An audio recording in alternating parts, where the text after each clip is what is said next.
अरे काय समजतात ते? यांची सत्ता आहे म्हणून काही करतील, यांची सत्ता आहे म्हणून काही करतील.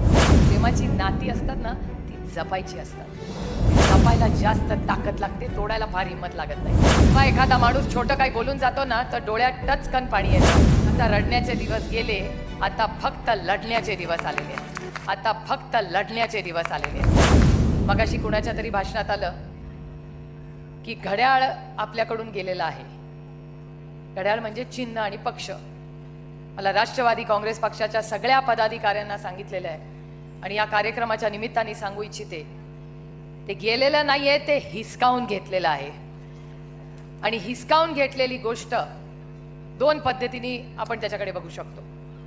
एक तर आपण कोर्टात गेलेलो आहोत आणि जी वस्तू नाहीये, ती जो विचार आहे, जो पक्ष आहे, जो संघर्ष आहे, तो फक्त आणि फक्त आदरणीय पवार साहेबांचा आहे, हे आपल्याला कुणालाही विसरून चालणार नाही. त्याच्यामुळे कोर्टात आपण गेलेलो आहोत. काही लोक म्हणतात हे रडत बसतील. मगाशाईची सिनेमामध्ये ती इमोशनल झाली मुलगी. पण मला एवढंच तुम्हाला सांगायचं आहे की आता रडण्याचे दिवस गेले, आता फक्त लढण्याचे दिवस आलेले आहेत. आणि हीच महिलांमधली खासियत असते.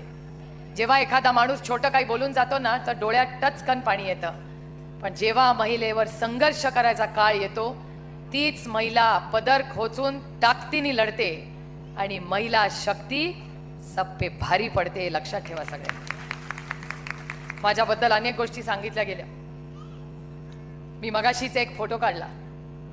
मगाशी खडसे साहेबांनी काहीतरी सूचना लेखीला देत होते आणि तो क्षण माझ्या कॅमेऱ्यात मी टिपला. याला इंग्रजीमध्ये अनकंडिशनल लव्ह म्हणतात. ते प्रेम असतं, त्याच्यात व्यवहार आणि हिशोब नसतो. त्याच्यामुळे ते जे प्रेमाचं नातं आहे ते फार कमी लोकांना समजतं. प्रेमाची नाती असतात ना, ती जपायची असतात.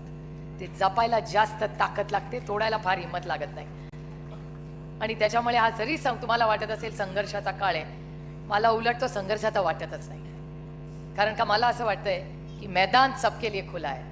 जो मेहनत करेगा वो महाराष्ट्र के दिल पे राज करेगा, अशी परिस्थिती झालेली. त्याच्यामुळे कोणी गेलं राहिलं काही फरक पडत नाही. कारण का तिथे इतकी गर्दी झाली आहे की एकामेकाचा आतापताच नाही राहिला. ज्यांनी बिचारी संघर्ष केला, ज्या कार्यकर्त्यांनी सतरंजा उचलल्या, संघर्ष केला, लाठ्या खाल्ल्या, ते सगळे एका बाजूला आहेत. आणि नवीनच लोक येऊन चांदीच्या ताटात गरम जेवणाच्या पंक्तीला बसलेले आहेत. त्याच्यामुळे तिकडे काय चाललंय याची फार चिंता न करता आपल्या घरात आपण बघूया की आपण आपला पक्ष, आपला विचार हा लोकांपर्यंत कसा पोहोचवणार आहे. कारण का हा काळ भारतासाठी, महाराष्ट्रासाठी अडचणीचा आहे. नाही, आम्ही तुमच्याशी लढणार. अरे जो आपल्यापेक्षा गरीब असेल, कष्ट करणार असेल, वीक असेल, त्याच्याशी काय लढायचं? लढायचं असेल तर आपल्यापेक्षा ताकदवर लढा, त्याच्या लढण्यात मजा आहे. हो, त्यामुळे आपल्यापेक्षा ताकदवर कोण आहे? आज महाराष्ट्राचा द्वेष कोण करतं? आज महाराष्ट्राच्या विरोधात कोण आहे? तर ती अदृश्य शक्ती. आता ती कोण आहे, काय आहे मला माहिती. महाराष्ट्राचे मुख्यमंत्रीच म्हणतात की अदृश्य शक्ती हा राज्य चालवतो. ठीक आहे, अदृश्य शक्ती आहे. ती कुठे आहे मला माहिती नाही. ती इथे आहे का, दिल्लीत आहे का, कुठे आहे मला माहिती नाही. पण या अदृश्य शक्तीच्या विरोधात लढायचा मी निर्णय घेतलाय. तुम्ही ठरवायचंय की या लढाईमध्ये तुम्ही काय करणार. आणि घाबरायचं तर अजिबात नाही. कोणाला घाबरायचं? आपण आपली बिलं भरतो, स्वतःच्या आयुष्यावर जिंकतो. कोणाचा 2 पैशाचा चहा कधी पेलो नाही, कधी कोणाला पाचला नाही. त्याच्यामुळे पूर्ण ताकदीने आज महिला, तुम्हाला सगळ्यांना खूप मोठी जबाबदारी. कारण का अन्याय आपल्या सगळ्यांवर झालाय. मागच्या आठवड्यात तुम्ही पाहिलं असेल, निखिल वागळे त्यांची गाडी फोडली. लाज वाटली पाहिजे त्या भारतीय जनता पक्षाला. गाडी फोडली, असीम सरोदे बसलेत आणि त्याला वाचवणारी कोण होती माहितीये का? मला अभिमान वाटतो तुम्हाला सांगताना, राष्ट्रवादी काँग्रेस पक्षाची भक्ती नावाची मुलगी ती मध्ये आली आणि त्यांना वाचवलं. त्याचा ड्रायव्हर पण आपल्याच एक सहकारी होता.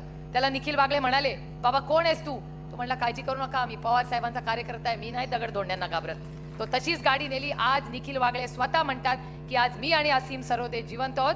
कारण का ह्या राज्यातला सगळ्यात, या देशातला सुसंस्कृत नेता, ज्याच्यावर मी अनेक वर्ष टीका केली, पण त्यांनी कधी मला उत्तर दिलं नाही. आणि त्याचा माणसाचं नाव शरद पवार. हे मी म्हणत नाहीये, निखिल वागळे म्हणतात. सुरक्षितता, अरे काय समजतात हे? यांची सत्ता आहे म्हणून काही करतील. पोलीस स्टेशन म्हणजे आपलं माहेर. आर.आर. आबा या राज्याचे गृहमंत्री होते. प्रत्येक महिलेला तिचा अधिकार होता की कोणी तुला काही बोललं, पोलीस स्टेशनला सांग तू आर.आर. पाटलाची बहीण आहेस, पोलीस तुझा न्याय करून देईल. आणि आज पोलीस स्टेशन मध्ये काय होतंय, तर लोक बंदुकी घेतायत आणि एकामेकाला गोळ्या मारतायत. बघितला का नाही सगळ्यांनी व्हिडिओ? मग आपल्याला आर आर पाटलांचं राज्य हवंय का देवेंद्र फडणवीसांचं हे राज्य हवंय, हा निर्णय आपल्याला घ्यायचा आहे. हे सरकार काय माहितीये का, अब की बार गोळीबार सरकार, असं हे सरकार आहे. गोळीबारच करतात ते, अजून काय करतात.